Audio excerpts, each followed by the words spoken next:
नमस्कार, मी पूर्वी भावे. सुरुवातीला टॉप 25 बातम्या बघणार आहोत आणि त्यानंतर सुरू करूया झिरो आवर. एमआयएमच्या नगरसेविका सहेर शेख यांच्या आव्हानानंतर मुंब्र्यामध्ये आमदार जितेंद्र आव्हाडांची रॅली.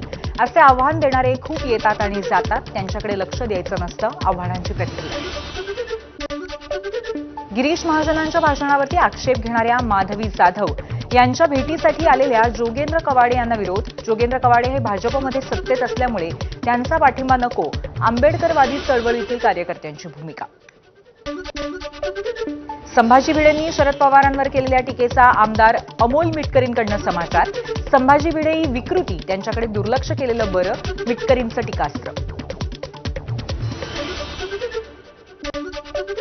जळगाव जिल्ह्यातल्या अनेक भागामध्ये वादळी वाऱ्यासह गारपीट. गहू, हरभरा, केळी, पपई, बाजरी आणि मका या सर्व रब्बी पिकांचं नुकसान. शेतकरी रडकुंडीला, पंचनामे करून आर्थिक मदत देण्याची मागणी. धुळे जिल्ह्यामध्ये अवकाळी पावसाच्या सरी. शिरपूर तालुक्यातील भाटपुरा परिसरामध्ये जोरदार गारपीट. अवकाळी पावसामुळे गहू, मका, ज्वारी, बाजरी, हरभरा, कांदा या पिकांचं नुकसान. शेतकऱ्यांना भीती. राज्य शासनाच्या 150 दिवसांच्या ई गव्हर्नन्स सेवाकर्मी पुरस्कारामध्ये कामगार विभाग अव्वल. कामगार मंत्र्यांकडून अधिकाऱ्यांचा सत्कार करत कामाचं कौतुक.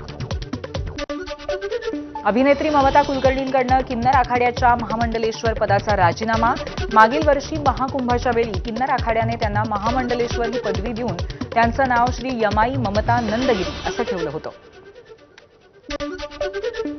श्रीनगरच्या अनेक भागांमध्ये जोरदार बर्फवृष्टी. अनंतनाग, श्रीनगर, बनिहाल, काजीगुंज भागामध्ये बर्फाची चादर. बर्फवृष्टीमुळे तापमानामध्ये कमालीची घट. अनेक ठिकाणी पारा शून्याखाली.